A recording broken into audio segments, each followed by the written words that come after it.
Oi, acho que funcionou aqui. Funcionou, de Funcionou. fato. Muito bem. Pois é, então vamos já retomar a nossa conversa. Pessoal, obrigada pela paciência, obrigada, Arnaldo, também. Então, como eu falava antes, né, esse é um projeto da Secretaria de Direitos Humanos, o Interligados Rede DH, né, promovido através da Escola de Conselhos, né, e ocorre sempre às quartas-feiras, às 16 horas, trazendo sempre discussões sobre temas importantes e que estejam em evidência nesse momento da pandemia, né? A Secretaria de Direitos Humanos, né, tem como uma de suas missões a educação em direitos humanos, né? Então, é de absoluta importância, né, a discussão sobre temas de direitos humanos e temas correlatos, né? Então, nessa tarde, a gente tem o prazer de receber o Arnaldo Vieira, né? Arnaldo Vieira é advogado militante, membro da Associação Brasileira de Juristas pela Democracia, a BJD, Núcleo Maranhão. Também é mestre e doutorando em políticas públicas e professor e coordenador do curso de Direito da UNDB. Né? Arnaldo, eu vou passar a palavra para você, né, para que você faça suas considerações sobre o tema direitos trabalhistas em tempos de crise sanitária e econômica. E aí, depois, enquanto isso, né, os nossos seguidores aqui, todos os presentes, podem encaminhar suas perguntas, suas dúvidas, né, que tenham sobre essa questão dos direitos trabalhistas, e aí a gente faz essa interação após a sua fala, tá certo? A palavra, então, está com você. Olá, boa tarde. Agradecer o convite da Sede Pop, agradecer a participação de quem está aí assistindo a gente e fazer uma rápida apresentação do cenário da questão dos direitos trabalhistas pré-pandemia, para depois a gente comentar esse momento agora da questão da crise econômica e sanitária. Acho que um ponto importante que a gente precisa mencionar é que a gente tem ataques cada vez maiores à perspectiva do direito trabalhista e da justiça do trabalho dentro do cenário brasileiro. Pelo menos a gente pode colocar de forma mais acentuada de 2016 para cá. Então a gente tem o governo Temer, que foi amplamente apoiado pela bancada que hoje apoia o presidente Bolsonaro e que tocaram lá a perspectiva da reforma trabalhista. A gente tem esse cenário também se agravando já na perspectiva do governo atual, em relação à perspectiva, à questão dos direitos trabalhistas. É, em alguns pontos que eu acho que são importantes da gente destacar. Um ponto é a questão da justiça do trabalho, o outro ponto é a questão do direito sindical, da relação dos sindicatos na proteção dos direitos dos trabalhadores, e o outro ponto é o direito dos trabalhadores em si. Eu acho que esses pontos são pontos importantes da gente mencionar como pontos que têm sido atacados pelos governos mais recentes. Não é uma exclusividade desses governos, mas de forma mais acentuada a gente consegue observar esses ataques acontecendo a partir desses governos. Né?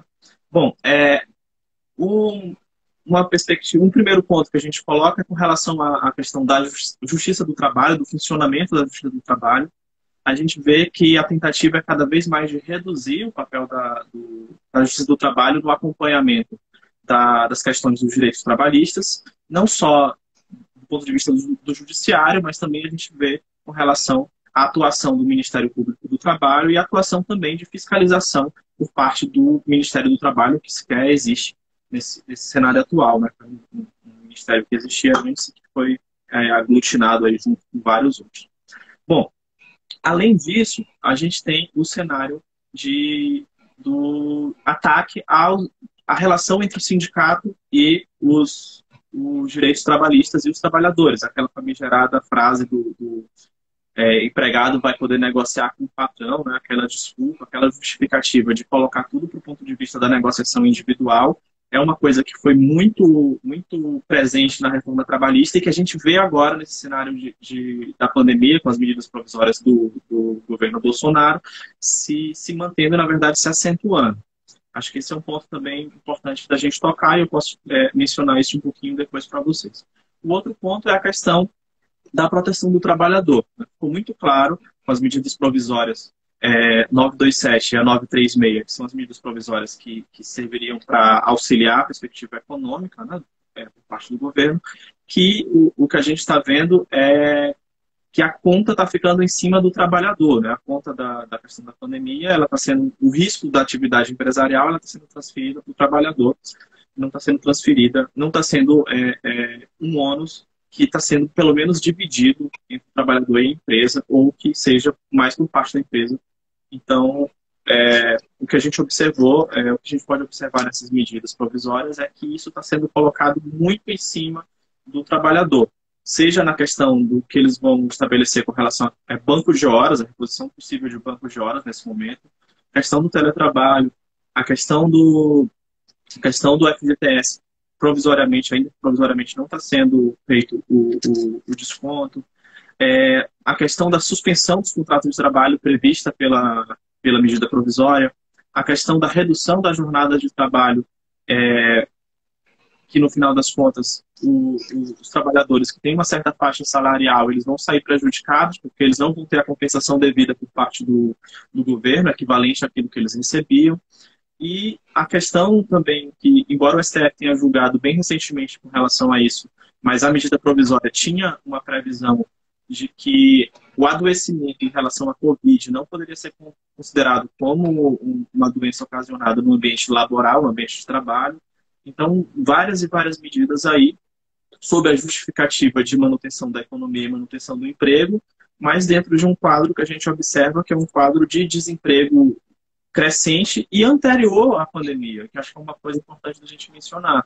Muito do discurso do governo vai querer colocar essa conta na pandemia e colocar essa conta nas medidas adotadas pelos governos estaduais e municipais. A gente já está vendo essa movimentação e é preciso que a gente aponte que esses dados com relação ao desemprego eles já eram anteriores à pandemia. A pandemia a situação tende a agravar a crise econômica, mas essa tendência de agravamento da crise econômica ela não é uma situação única e exclusiva desse momento. Acho que é uma coisa importante. A gente estava os últimos dados da Pesquisa Nacional de Amostra dos Domicílios, a gente está, a PNAD contínua, a gente estava com cerca de 48 milhões de pessoas em situação de vulnerabilidade econômica antes da pandemia. Isso aqui a gente pode incluir as pessoas desocupadas, que eram 12 milhões, 11 milhões de pessoas empregadas sem carteira assinada, 868 mil empregadores sem CNPJ, operando, portanto, na informalidade, 19 milhões de pessoas por conta própria sem CNPJ,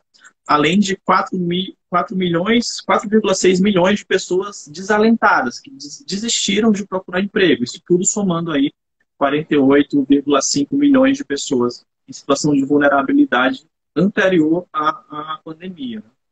Então, acho que esse cenário mais geral para apresentar e aí colocar para as perguntas, para a participação das pessoas. Muito bem. Muito obrigada, Arnaldo, pelas considerações. Na verdade, assim, a gente já tem bastante coisa aqui, né? Vou fazer uma primeira pergunta. É o seguinte, foram estipuladas medidas obrigatórias para as empresas adotarem com a nova lei 13.979, e se tem, quais seriam essas medidas, né? Outra questão. Pode falar. Em meio a acordos de trabalho que não são oficializados em documentos como garantir direitos, caso o profissional precise entrar na justiça por contaminação pela Covid. Né? E mais uma, né? O trabalho em home office não oficializado por documentos da empresa e que pode ser considerado abandono de trabalho. É um complemento, né? Ele está falando desses trabalhos, é um complemento para a pergunta anterior. E aí eu vou fazer uma aqui que eu também acho que tem algumas que a gente, inclusive, recebe bastante perguntas sobre isso. que seria o que fazer se o trabalhador ele faz parte de um grupo de risco, né? E o empregador mantém a convocação para o trabalho, né? Então, nesse primeiro momento você responderia essas e depois a gente dá continuidade. Tá. Com relação à questão da não formalização do contrato, ou de alguma alteração do contrato que tenha acontecido, seja para se colocar em home office, ou qualquer outra situação que não esteja documentada, o trabalhador ele pode produzir prova através de e-mail, através de contato de WhatsApp, isso tudo está sendo considerado como prova válida hoje em dia com relação a essas questões. Então, se ele está em casa fazendo home office, ele fazer o registro dessa atividade dele de home office por vários meios, que sejam testemunhas, embora testemunha nesse momento seja uma coisa mais difícil da gente ter, porque afinal de contas dentro da situação de isolamento, né? Mas a possibilidade de conversas de WhatsApp, conversas em grupos de trabalho, de e-mails com relação de formalização dessa situação do trabalho, de um e-mail que seja para poder dizer assim, olha, eu estou te mandando tais atividades que foram realizadas, tal dia, conforme pedido, etc, etc. Já pode ajudar nessa produção de prova. Os que estão em grupo de risco e estão nessa situação, eu acho que um passo, certamente, é formalizar a informação ao empregador. Então, mandando o contato no WhatsApp, ou mandando o contato por e-mail para o empregador, para poder deixar claro e produzir prova de que o empregador tem ciência de que ele está nessa situação. Acho que é um primeiro passo. Mas também procurar o Ministério Público do Trabalho, que atende o site, as denúncias. Embora o Ministério Público do Trabalho atue do ponto de vista coletivo, não individual, mas se esse trabalhador dentro dessa empresa está nessa situação, outros também podem estar e aí pode ensejar uma atuação do Ministério Público do Trabalho também. Acho que uma coisa importante. Além disso, acho que o papel dos advogados populares nesse momento também pode ser muito importante, procurar pessoas que você tem contato. A gente tem redes que estão sendo criadas e estão fazendo esse acompanhamento dessas situações. Tem algumas iniciativas que estão acontecendo agora. Tem uma iniciativa que está em processo de elaboração, que é de um aplicativo em que os trabalhadores em situação de vulnerabilidade eles vão poder utilizar desse aplicativo para poder procurar a assessoria jurídica de algum advogado que esteja mais próximo deles. É uma espécie de aplicativo similar ao iFood, a esses outros aplicativos, mas com esse intuito de aproximar os advogados dos trabalhadores. Eu posso depois disponibilizar para vocês, e aí como essa live ela provavelmente vai ser disponibilizada posteriormente no YouTube, aí atrelar o link a ela, enfim, colocar isso aí nos canais. Mas a gente tem redes, tem canais que estão sendo criados aí para isso. Qual foi a outra, Mari? A outra seriam se a lei 13.979, né, que é aquela lei, que é a lei da pandemia, na verdade, né? Uhum. Se ela estipulou medidas obrigatórias para as empresas adotarem, né? E se existe alguma medida. Na também, verdade, faz logo essa aí, eu junto com isso.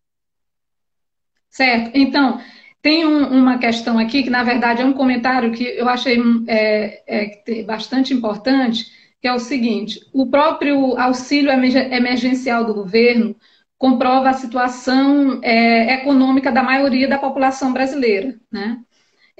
Já que mais de 50 milhões, no mínimo, de pessoas fazem jus ao auxílio, né? Eu queria que você comentasse um pouco, é um comentário aqui, acho que do Davi Figueiredo, né, que é exatamente, né, ele pontua essa questão de que já dá para se ter uma noção do próprio perfil, né, da população brasileira, né, já que 50 milhões de pessoas acionam esse benefício, né.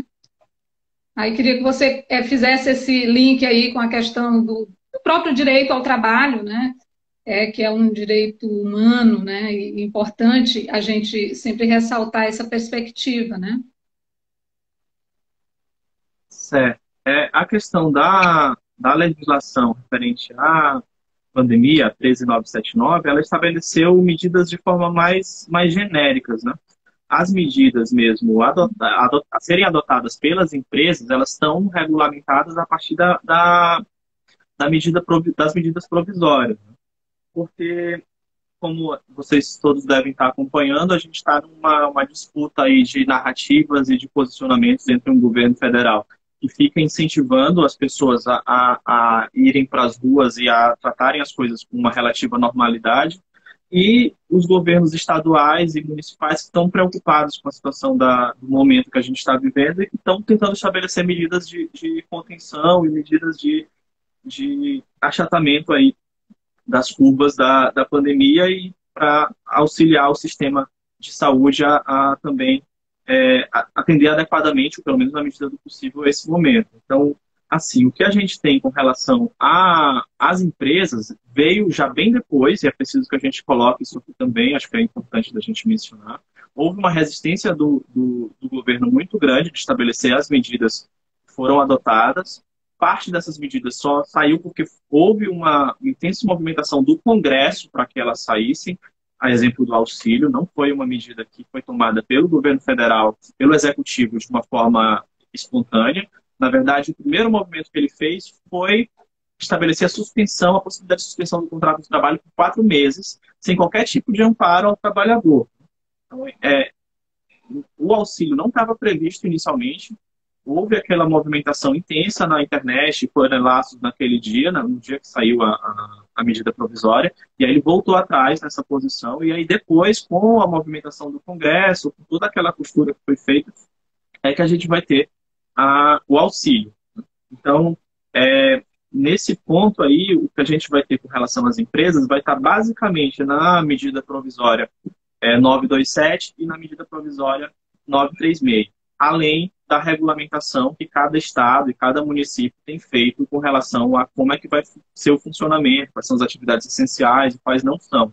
Então, esse nível de detalhe a gente precisa ver mais dentro do aspecto municipal e estadual do que propriamente no aspecto federal. A questão do auxílio, eu acho que uma coisa interessante da gente ver é a questão dos dados, né? Nos dados de ontem, com relação ao auxílio, o que a gente tem aqui do sistema DataPrev e dados fornecidos pelo Ministério da Cidadania é que já foram aprovados 50,5 milhões de benefícios. Ainda estão pendentes 13,7 milhões de análise. E 32,8 milhões tiveram benefício negado. Então, assim, a gente teve um volume de 97,7 milhões de pessoas solicitando esse benefício, e desses ainda está pendente aí 13 milhões para a gente poder ver aí qual é a situação, em que a gente se encontra nesse momento no país, na situação econômica que a gente se encontra. E a gente observa, de novo, a questão do discurso, repetindo o que eu falei inicialmente, do discurso governamental de que essas medidas aí, elas são medidas para proteger o emprego, quando, na verdade, o que a gente tem observado é um crescente desemprego e informalidade advindos dessas medidas. São medidas conjuntas, tem que ser pensadas e vistas em conjunto. A reforma trabalhista, a reforma previdenciária e essas duas medidas provisórias tomadas, feitas pelo governo Bolsonaro agora nesse momento. Muito bem.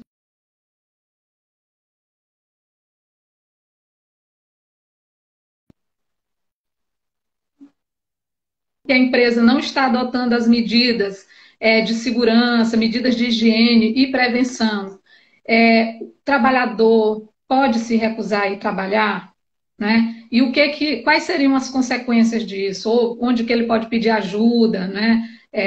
Quais seriam as medidas para o trabalhador tomar nesse sentido? Outra questão em relação às diaristas, né? Então, a gente tem, na verdade, muita gente falando, olha, tem que liberar a diarista, né, para proteger, mas quais seriam as garantias dessa diarista? Se ela não for trabalhar em virtude do problema da pandemia, né, ela vai realmente receber, né, integralmente o salário dela, né? Essa é uma outra. E o outro ponto, né? Pode haver demissões nesse período, né? Principalmente agora, por exemplo, no lockdown, né? E nesses momentos, muitos trabalhadores têm pessoas doentes dentro de casa, né? Ou têm doentes no ambiente de trabalho e ficam preocupados com os seus familiares, né? Então, se esse trabalhador se recusar, né, ou deixar de ir, qual a consequência disso? Bom, eu acho que um dos pontos é como a questão de quais são os serviços essenciais, quais não são, e quais são os cuidados, as prevenções que a gente tem que tomar, a gente infelizmente não pode contar com regulamentação federal, a gente está tendo que contar com regulamentação estadual e municipal.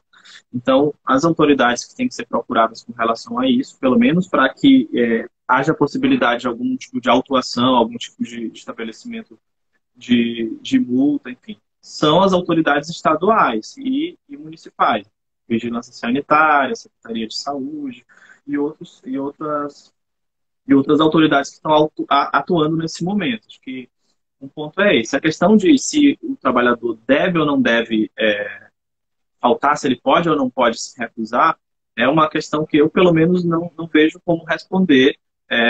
Haja vista que tem situações muito diversas aí. Eu acredito que o trabalhador tem que tomar suas medidas de denunciar, de procurar as autoridades, de colocar a sua situação e de, se possível, tomar as medidas dele e procurar os sindicatos. Eu acho que um momento importante de atuação dos sindicatos, de fortalecimento dos sindicatos. Embora, exatamente porque o governo está tentando cada vez mais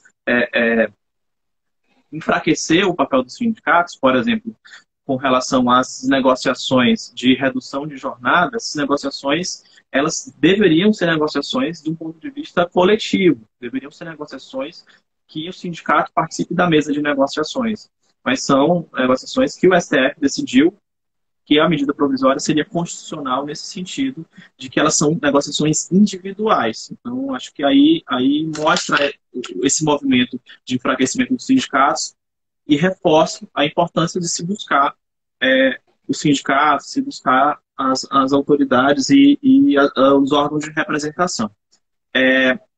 Qual foi a outra pergunta? A questão das diaristas, questão das diaristas. Ah, sim. Sim, no caso, o problema do vínculo da diarista é que não é um vínculo do ponto de vista da legislação trabalhista. Né? Então, o que a gente tem é um vínculo precário, praticamente, em que você vai fazer um pagamento por uma atividade específica que ela faz durante um dia específico da semana, enfim. E a reforma trabalhista ela acabou regulamentando, formalizando esse tipo de informalidade, por assim dizer assim. Então, o que a gente tem com relação às diaristas é que, infelizmente, há uma ausência de proteção legal por parte do vínculo delas e há daí uma necessidade de se manter, se honrar o pagamento, mas não como um direito, infelizmente, né? Pelo menos se o vínculo delas foi esse, se for uma relação de diarista. Se for uma relação de empregada doméstica, ela continua com os mesmos direitos e, infelizmente, a medida provisória também estabeleceu a possibilidade de suspensão do contrato delas nesse momento ou de redução de jornada. Muito bem. Uma outra questão aqui trazida é o seguinte: casos em que o trabalhador, a empresa determina que ele viaje para uma cidade que esteja com alto índice de vítimas, ou de contaminados, ou de vítimas letais da Covid. O que o trabalhador pode fazer? Ele pode se recusar a fazer essa viagem? Essa seria uma questão. Além disso, que medidas que você que milita nessa área, né, que medidas que os empregadores, né, devem tomar para proteger os seus trabalhadores, né? Os empregadores, da parte dos empregadores, o que eles podem fazer, né, para proteger da contaminação? Eu acho que nesse momento aí os trabalhadores têm que procurar, sim, os sindicatos, procurar o Ministério Público do Trabalho, criar prova, notificando que eles informaram ao trabalhador, ao empregador, qual foi a posição deles com relação à questão dessas viagens, se for estabelecer a posição de recusa, estabelece essa posição de recusa a partir de alguma formalização. Seja uma mensagem no WhatsApp, seja um e-mail, mas alguma forma dele notificar, de deixar claro essa posição. E procurar o sindicato e solicitar do sindicato que o sindicato atue nesse caso aí para poder colocar a sua discordância com relação à posição que o empregador está tomando. O que o empregador pode fazer a respeito dos trabalhadores, penso eu, seria acho que uma das coisas na medida do possível, minimizar qualquer tipo de impacto que possa causar alguma eventual redução da atividade. E se está em atividade, que essa atividade ela tome os cuidados todos, tanto os cuidados sanitários com relação a isso, como também acho que a questão de mensurar se essa atividade de fato, toda a cadeia de empregados, se é atividade essencial que tem que ser realizada no serviço. Né? Acho que um dos pontos o que der para ser feito de home office, ser feito de home office. Tem que haver uma notificação prévia do trabalhador, e tem 48 horas para fazer essa notificação prévia do trabalhador, para que o trabalhador entre no home office. Acho que é um ponto que tem que ser respeitado. Caso não haja a possibilidade de se fazer o home office, e obviamente que esteja dentro daquelas atividades consideradas essenciais, que tome todas as medidas sanitárias adequadas, com a questão do uso de máscaras, com a questão de qualquer outro tipo de equipamento de proteção que seja necessário. E acho que a proteção também à integralidade do salário na medida do possível. Obviamente, algumas empresas vão adotar a possibilidade de redução a partir da medida provisória, redução de jornada, de eventual suspensão. Mas aí acho que uma análise também cuidadosa de cada caso, porque tem casos em que o benefício que o empregado vai receber, por parte do governo, ele é quase equivalente ao salário. Mas tem situações em que há uma discrepância muito grande entre o que o empregado recebia e o que ele vai ficar recebendo no caso de eventual suspensão ou no caso de eventual redução de jornada. Então, esse é um cuidado importante. O outro, eu acho que é a questão de esclarecimento com relação à questão previdenciária. Porque no caso de suspensão do contrato de trabalho, caso isso seja adotado, o empregado ele vai ter que ficar responsável por ele fazer a contribuição da Previdência, se ele quiser. Então, acho que esse é um ponto que precisa ser bastante esclarecido, bastante colocado, tanto pelos empregadores, mas acho que por todos nós, com relação às pessoas que estão próximas a nós e que podem passar por essa situação, para que eles não fiquem desamparados com relação à questão previdenciária nesse período aí, desses meses em que eventualmente ficarem em suspensão. Muito bem. Arnaldo, tem uma questão aqui que é em relação à questão da responsabilidade civil, né? O Vicente, ele pergunta se há responsabilidade civil do empregador no caso de contaminação dos empregados, né? Em atividade hospitalar.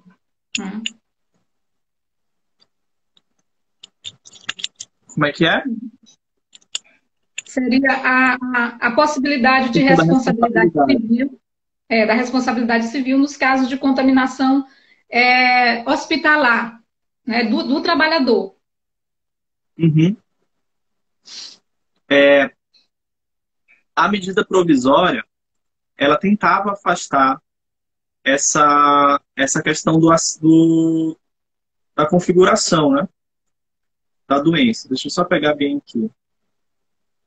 Uhum. A medida provisória dispunha o seguinte, no artigo 29 dela. Os casos de contaminação pelo coronavírus não serão considerados ocupacionais, exceto mediante comprovação de nexo causal. Então, qual era a questão aqui dessa comprovação de nexo causal? Era a ideia de que os profissionais de saúde que estão diretamente na frente do combate à pandemia, caso vierem a adoecer nesse combate, há a possibilidade de se considerar uma doença ocupacional, e eu estou falando aqui da questão da responsabilização por parte do direito do trabalho, né? Ainda não com relação necessariamente à questão da responsabilidade civil. E aí, nessa situação de de comprovação, haveria uma necessidade de comprovação por parte do trabalhador, né? Então, tinha essa situação aí de somente, praticamente, com relação à questão dos trabalhadores da saúde, no final das contas. Porque um outro trabalhador dificilmente conseguiria comprovar um nexo causal entre a Covid e ele ter que ir para a rua para poder desempenhar sua atividade. O STF teve um julgamento dia 29, e aí o STF entendeu que, nesse caso aqui, só pegar aqui exatamente qual foi a situação. Que o artigo 29 é um artigo que ele não deveria ser considerado constitucional, né? E, portanto, esse artigo 29 aqui, ele foi objeto de julgamento por parte do STF. Já, e, portanto, aquilo que a medida provisória estabelecia, ela não tá valendo. Certo. Tinha outra pergunta? Não, essa foi só essa, mas eu tenho uma outra aqui, que é, é uma situação a seguinte: no caso de fechamento das escolas, né, tá tudo sem funcionar, né, e a família ela não dispõe, e aí a família vai precisar ficar, né, a mãe, por exemplo, ou o pai que mora com os filhos, crianças, né, vai precisar ficar com os filhos em casa, né? Como o trabalhador proceder? Ele pode faltar ao trabalho para ficar com os filhos em casa, já que ele não tem ninguém para deixar, com quem deixar os filhos pequenos, né? A outra questão se em relação a servidores públicos, né? A pergunta é se haverá redução, poderá haver redução da remuneração dos servidores públicos nessa situação de pandemia. Se Certo. existe a possibilidade, né? Seria uma situação abstrata, né?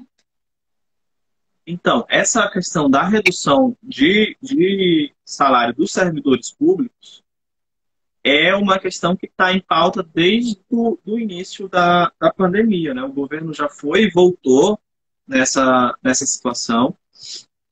O Guedes, a princípio, era a favor, se posicionou favorável. Só que uma das últimas declarações dele é de que não aconteceria. Mas a gente não, eu considero que a gente não pode confiar muito nesse posicionamento. A gente sabe que o governo ele tem diversas vozes e essas vozes não correspondem àquilo que eles efetivamente fazem ao final. Então, a gente acho que não está muito seguro de que não vai haver algum tipo de redução, ou tentativa, pelo menos, de redução dos salários dos servidores públicos, mais especificamente dos servidores públicos federais, ou que ele condicione alguma ajuda aos estados a algum tipo de redução também por parte dos estados, né, dos governos estaduais. Então, não vejo que a gente tenha muita segurança com relação a isso, não.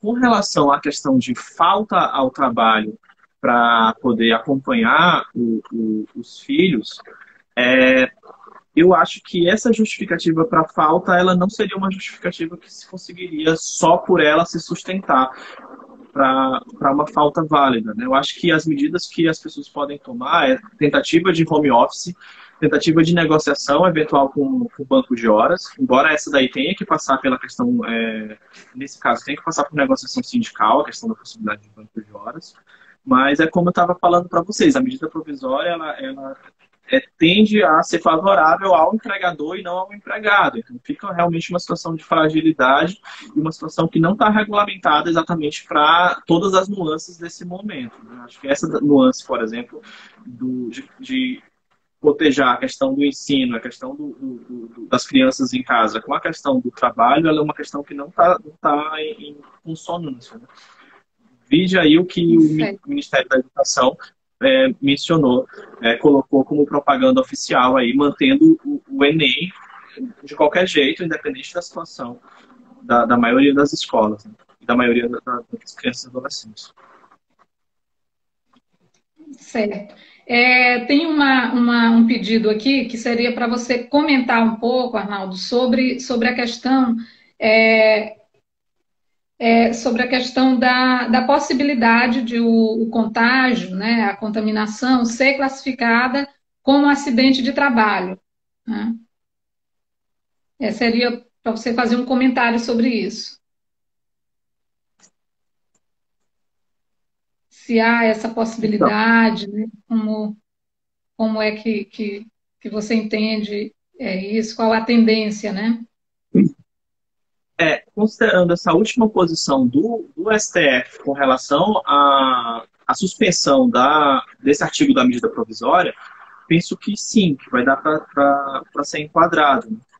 Porque a, a posição inicial era de que só ia ser considerado se houvesse a comprovação de um nexo causal.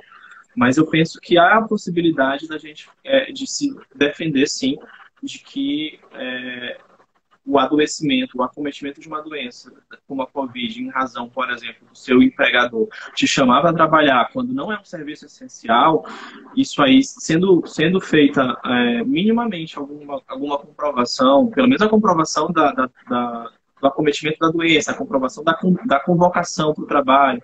Acho que isso aí é importante ter essas provas, mas que é possível sim que a gente faça esse enquadramento. Ainda mais Certo. considerando a possibilidade de danos permanentes, né? Infelizmente, de danos permanentes ocasionados pela doença. Sim. Nós temos também aqui uma pergunta, que é o seguinte: o trabalho doméstico, ele é considerado um serviço essencial?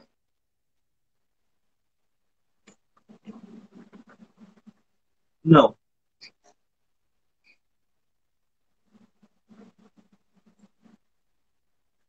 não é. Eu creio que a questão é basicamente se, porque não sendo essencial, né, o trabalhador não precisa ir, não é? Mas sendo essencial, né, mas para ele ser essencial, ele precisaria constar, né, lá no decreto, por exemplo, no caso aqui do nosso estado, né, no estado do Maranhão, né? E aí, nesse caso, não, né? Então, alguém mais quer fazer uma pergunta para o Arnaldo, né? É, Nosso tempo aqui já está encerrando, né? Arnaldo, então agora eu acho que você pode, se quiser, fazer algumas considerações, de repente apontando, né, em rápidas palavras, algumas questões que você entende que são importantes, mas que não foram tocadas aqui, não foram objeto de pergunta, né? Tem alguns comentários aqui, mas não seriam perguntas, né? Eu posso até passar para você depois, né? Disponibilizar. E aí eu coloco à sua disposição para que você faça seus comentários. Tranquilo. Então, mais uma vez, agradecer ao espaço, agradecer o convite. Eu acho que a gente precisa cada vez mais divulgar essas coisas. Essa iniciativa é muito positiva nesse momento.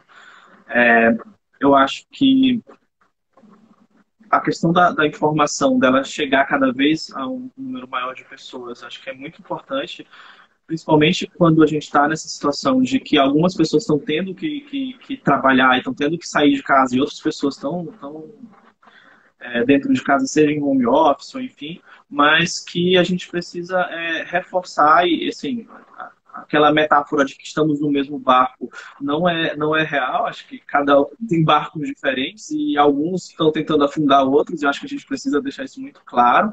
E a gente precisa aumentar a rede de proteção às pessoas que estão aí em situação de vulnerabilidade, né?